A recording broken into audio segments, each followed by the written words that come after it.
Okay, guys, and we're back with another episode of the Seth Solo Side Quest. I'm Seth from the Lonely Solo Podcast, and this is episode 16 of my side quest. This is when I'm recording this. It's the morning after the UFC fight night in Saudi Arabia, headlined by Israel Adesanya and Imavov. But obviously, by the time this video comes out, it'll be a couple weeks later. So these will be sort of my raw reactions to the co-main and main. I'm not really worried about the rest of the card too much.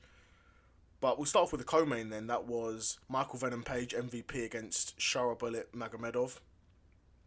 Now, this is a fight that it was always going to be a difficult fight for Shara to win. Because if you're fighting MVP and you can't out-wrestle him and you can't knock him out, you're probably going to lose.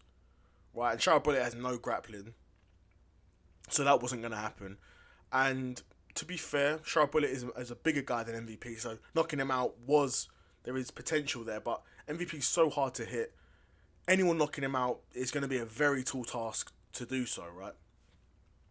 And it was actually quite similar to, I felt, the Kevin Holland fight, where, for the most part, MVP is just implementing his game, not really getting hit, landing big shots on Magomedov, the Shara landing big shots on him, keeping him honest, and at the same time still using his movement to avoid being hit, and actually towards the end looked like he was really frustrating Shara similar to how Kevin Holland was getting frustrated, where he's gets to a point where he's almost like chasing MVP, trying to walk him down, saying like, come on, engage with me, give me a chance to like hit you, because that's really the only way you're gonna have a chance at knocking out or hitting MVP is when he's static and when he's in a stationary position and you're exchanging with him, because other than that he'll just be moving about. You might nick him with a leg shot, but that's not really going to win the fight. Especially when he's nailing that 1-2 down the barrel at your head and landing. And even if he's not landing, because he overcommits so much, he'll just fall into you. And then he'll create a bit of a scramble, distance himself, and then he's back in range and feinting and moving about like that. So MVP, like I said, is going to be a super hard guy to beat, especially now that he's beaten Shara Shara I think he was ranked number 14, so maybe MVP will be ranked at middleweight now. This would mean I think he's ranked at 2 weight classes. Because I think he's ranked at number 15 at welterweight, and then if he beats Shara so I guess he'd be ranked 14, 15 at middleweight now as well. But of course, it's super impressive what we're seeing from MVP, where dude is must be pushing 38 at this point. He's pushing 40, but he's 37, 38. And for a guy throughout his entire career, never really taken a ton of damage.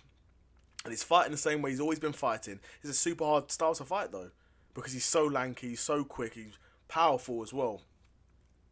You mix in that sort of that deep knowledge of striking and be able to manage distance. You add that in with the speed and the strength, the strike strength, because he's knocking guys out, bro. We haven't really seen it in the UFC, but in Bellator we saw huge knockouts. Embarrassing. He caved in a guy's skull, bro. He caved in Cyborg Santos' skull. MVP. So you can't say he's not got power. you don't cave a guy's skull in if you haven't got power, you know. But obviously, I think there's been comments from MVP following that fight saying that he's considering going back down to welterweight, that he's got more unfinished business there. And I'm kind of undecided on it, because there is some good matchups there. There's some fun matchups there. I think if he wants to stay at welterweight, there's probably more star power there. With MVP, at this point, he might just be trying to focus on the bag and get as high up on the card as he can. So, realistically, he probably knows he's not going to have a world title run at this age. He's 37. Because he's not, especially where he's ranked as well, he's ranked he's just about ranked. He's 14, 15, so it's probably going to take him a couple years if he's going to get to a world title shot. He's thinking, he's 37, he's not really got a couple years. You know, he's not got a couple years and then another year for the title shot. So we look at the welterweight rankings. We'll go through who could be some potential fights there and some potential wins as well. Vicente Luque, he could maybe beat him, but Luque's a good grappler. Carlos Prates, he could beat him. That's a fight I would love to see. That's what I'm saying. You're talking about like these huge money fights. Michael Page v Carlos Prates is main eventing a fight night and is doing the UFC some serious numbers in terms of viewership. Because these guys are two strikers that come to fight. Carlos Prates can seriously bang. He's a big welterweight too, like MVP. That'd be a great fight. Stephen Thompson, again, another fight I'd love to see. Colby Covington. MVP would have a good chance against Colby Covington, to be fair. Because Colby Covington's going to be applying pressure and MVP could catch him. But if Covington gets a hold of MVP, he's just going to wrestle him for 3 or 5 rounds. Gilbert Burns, I could see him beating Gilbert Burns. Gilbert Burns, he himself, he's getting pretty old. Probably doesn't have the shot resistance he once had. MVP could probably knock out Gilbert Burns. Then we get to 7, Ian Gary. Ian Gary is already beaten MVP. So assuming he doesn't even he just about cracks the top 10. If he beats Covington or Burns, he just about cracks the top 10 at that point. Then he probably doesn't beat any of the top 6. Buckley would probably wrestle him. Sean Brady would wrestle him. Jack Della at this point, a young Jack Della against a potentially 38, 39-year-old MVP. I'm favouring Jack Della. Usman would wrestle him. Shavkat would grapple him. Leon Edwards. Now, I know MVP's saying he wants to fight Leon Edwards because I think they're both British and that'd be a huge fight for a UFC London or whatever. And that 100% would be a huge fight for the UFC London. But understand, Leon Edwards is ranked number 1. MVP's ranked, 15? He's ranked number 15. So, and the way the UFC is as well, UFC definitely prioritise like the fights that make sense in terms of looking at the rankings. Where can this win take this guy? Where can this lose take this guy?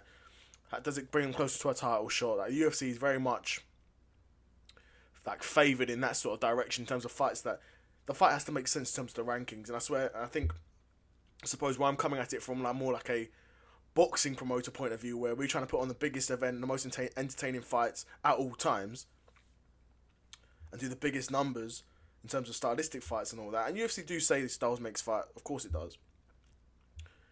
But you've got MVP and Leon Edwards, two British welterweights who are able to,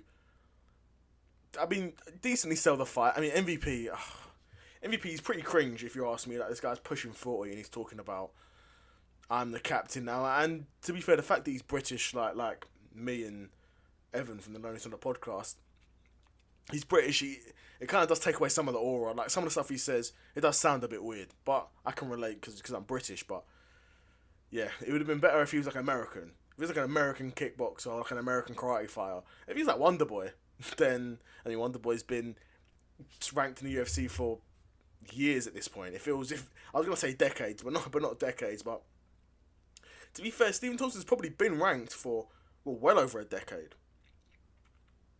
So that's a serious achievement in and of itself for Wonder Boy. But MVP, there's a few good matches at welterweight, depending on how UFC do him. If UFC want to be nice to him and give him some stylistically favourable matchups, like Carlos Prates and Stephen Thompson.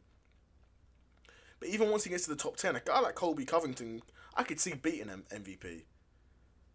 They're both of them aren't huge welterweights. I think obviously MVP's big in terms of his height and everything, and his distance, which of course is his main selling point. But Covington is a guy who takes shots, he takes big shots, and he walks guys down. So it really comes down to the battle of who can get to who first, I think. Because if MVP can knock out Covington, hit him with a body kick and then a flying knee up the middle to the head when Covington shoots for a takedown. I could easily see MVP doing that. But at the same time, I could see Covington just walking him down, throwing volume and then just taking MVP down. I could definitely see that happening too. And then we look at middleweight for MVP. I think middleweight's even worse for him, to be honest. Okay, yeah, he's beaten Shara Bullet. Jacko Manson's not an easy fight. Paulo Costa, again, you get into these middleweights, they're so much bigger than MVP. Like, Paulo Costa looks like if MVP ate MVP. You know? Paulo Costa is a big boy. And so MVP would have to hit Paulo Costa with some big shots to keep him honest. Otherwise, Paulo Costa's just walking him down and just throwing those big shots. And I don't know if MVP can take those big shots from guys like Paulo Costa. And I look at Paulo Costa, where's he ranked? He's ranked 11. So if you can't even beat the ranked 11th guy, then what chance have you really got?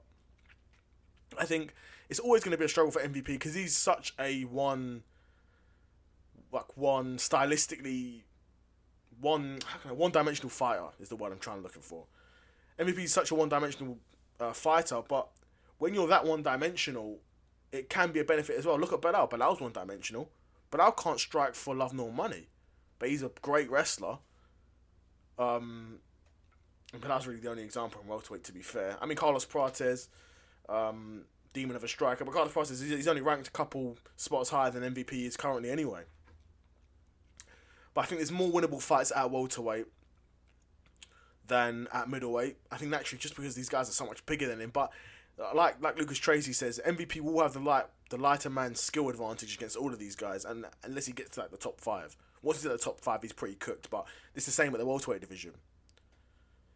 I think where he's got the lighter man's skill, and he's already a master at managing distance and staying out of dodge and all these things. So I could see MVP wanting to have a run at middleweight. Obviously, the additional bonus that there's no weight cut, or very small weight cut for him, because that's probably nearer to his walking around weight. So there is that bonus as well. But if he's chasing a title shot, or even if he's chasing anything, I think there's more winnable fights for MVP at welterweight than there is at middleweight. But of course, going off the fight night was a huge win for him against Shara Bullet, and really just done what MVP needed to do to win that fight, to be honest.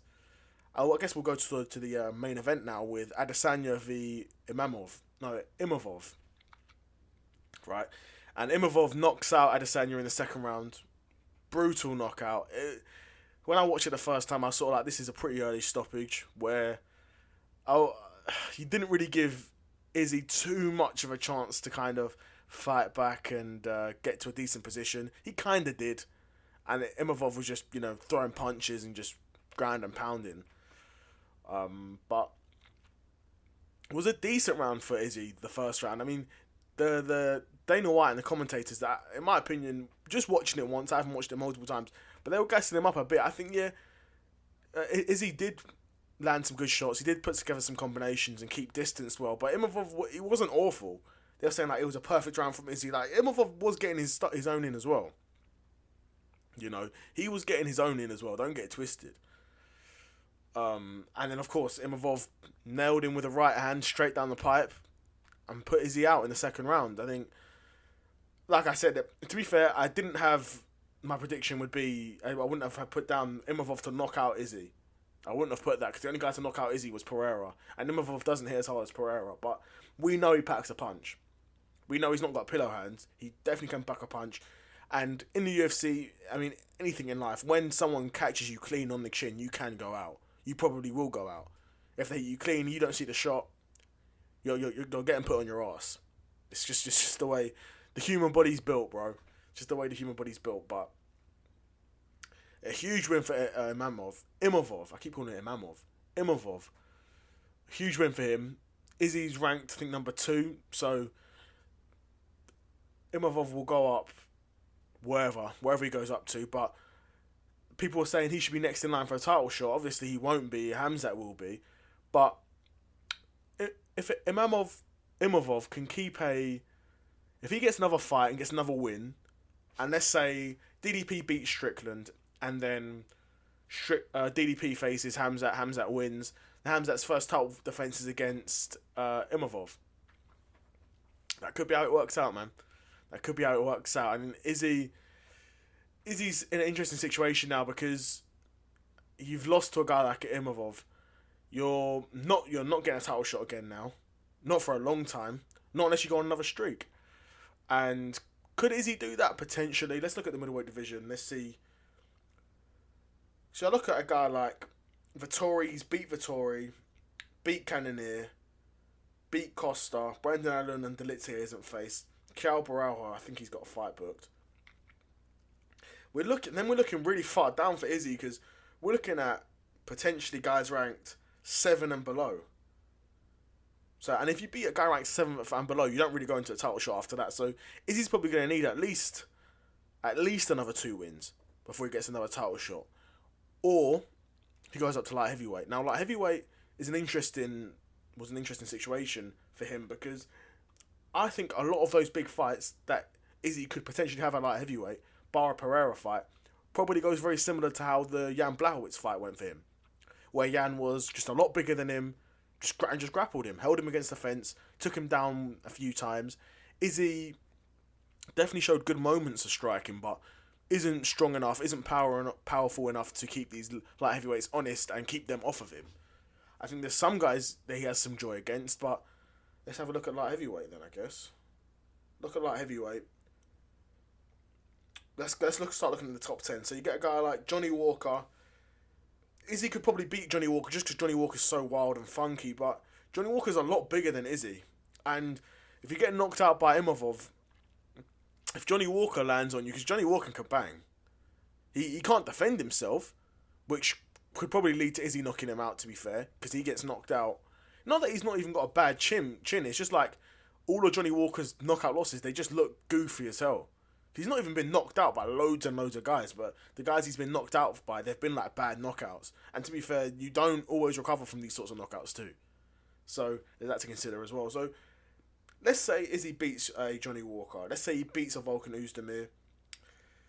Nikita Krylov, he probably beats Nikita Krylov. He can get to Khalil. Now, again, I'm saying, if you're getting knocked out by Imavov, try taking a shot from Khalil Roundtree. But it would be a pure striking fight, and in terms of striking, Izzy does have the bigger pedigree. And Khalil's not huge. He's quite muscly, but in terms of height, I think he's only 6'1". Izzy's 6'3" or whatever. So Izzy can manage the distance, but again, the problem he's going to have against all these light heavyweights is that he's so much smaller than these guys in terms of actual strength. So Khalil Roundtree hits an Izzy. Izzy's going to start being gun shy because Khalil can bang. Again, Khalil can bang. So there's that for Izzy to consider. But let's say, for sake of argument, he can get past the Khalil Roundtree. Then we're at top 5 again. Rakic, he can maybe beat Rakic, He can maybe beat Rakic. Jamal Hill. Now, Jamal Hill, Jan Blachowicz, and an Ankalaev fight should go pretty similarly, to be honest. Those 3 fights should go pretty similar for Izzy, and they should just be, those guys are 3 guys that are a lot bigger than Izzy, and they just grapple him. And they're a lot bigger than him, and a lot better grapplers as well. They just grapple him. Ankalaev, I know we say Ankalaev isn't a huge grappler, but if he's got some sort of, fight IQ, why would you even strike with a guy like Izzy if you don't have to? When you're a lot bigger than him, and you can probably hold him against the fence, grind him down and take him down, why wouldn't you? And that's what Jan did. That's what Ankalaev should do if he was to fight Izzy. And Jamal Hill should do the same as well. Jamal Hill's not got great IQ. He might approach that the same way he approached the Alex Pereira fight and was like, I don't even think you're that good at kickboxing. I'm going to strike with you. Look how that ended up for him there. And in terms of his grappling, in terms of his striking as well, huge holes in it. I mean, if you're getting exposed like that from Yuri, then I'd not say Yuri's bad. Yuri's a serious fighter. Obviously, he's had 2 bad knockouts to a Pereira, but those are his only losses in the UFC. Pereira, Yuri Prochazka, serious fighter. Serious fighter. And again, another guy who would probably knock out Izzy, to be honest. If you get knocked out by Imavov, try taking a punch from Yuri. Yuri just knocked out Jamal Hill. Cooked him. So there's that. And then Imavov, like I said, Imavov probably 1 fight away from a title fight now. Or depending on how long he wants to wait, to be fair. If he wants to wait it out, which a lot of guys do, and just get the next title shot, he could. Because I don't think that if Khamzat beats DDP, I don't think DDP would get an immediate rematch. Maybe, though. You know the UFC are, man. You know the UFC are. The UFC will make these crazy decisions, these stupid decisions like that. And then Imavov might just ended up spending like a year waiting, which happens as well, unfortunately, in the UFC from time to time. But yeah, that's going to be it from me. I mean, Seth's Solo Side Quest has been episode 16. We talked about the UFC Fight Night Saudi Arabia, the co-main with MVP and Shara Bullet, and the main event with Izzy and Imavov. Both winners, and to be fair, both losers, they kind of go into interesting positions after this fight. So let's see what happens. I'm out. Peace.